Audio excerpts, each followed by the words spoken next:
Ny ako ny fandalovan'ny ilay rivotoza Tsedza teto amintsika kosa no entina hoanao manaraka. Nisy fiantraikany ratsy tamin'ireo mpamboly vary amin'ny lemaka teto Antananarivo ny fiakaran-drano vokatry ny orany kija vokatry ny fandalovan'ny rivotoza Tsedza. Anisan'ny lasivatra amin'ny fiakaran-drano ny lemaka eny Ambohimanarina. Dia ho arahantsika ary ny sary.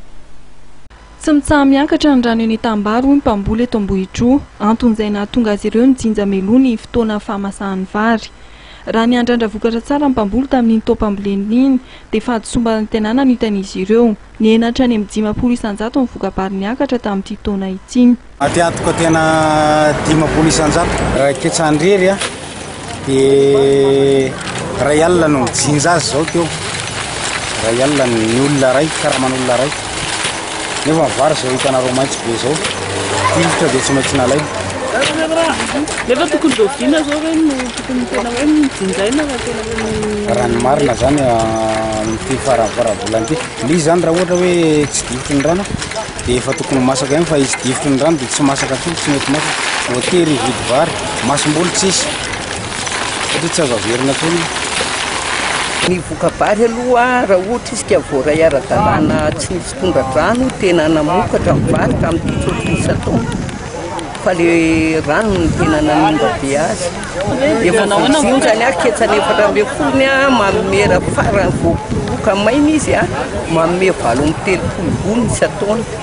Dia tamin'ity izy 9 gony no azoko satria le rano be any karaman'olona nefa ny ray alina vao manao ny olona.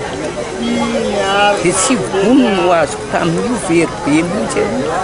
Tsy natokana mantsena fa natao ho an'ny fianakaviana ny ankamaroan'ny vokabary miakatra amin'ny lemaka eto Ambohimanarina boribory tamin'ny fahaenina.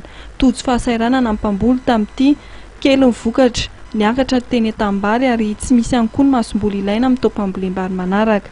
Entina nohanana amponina ao anatin'ny boribory tamin'ny fahaenina vokatry ny fandalovan'ny rivotoza.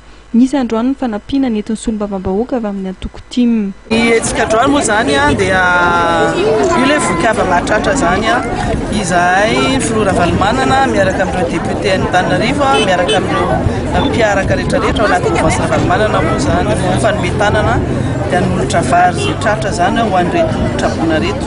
An'ity faritra Ambodro ity dia eo amin'ny vary 2 taona sasany eo angambany no zaraina eto dia misy indray any Manarotsoa, misy any Boribory tamin'ny voalohany, faharoa, fahatelo, fahaefatra anaovana taona samy tany.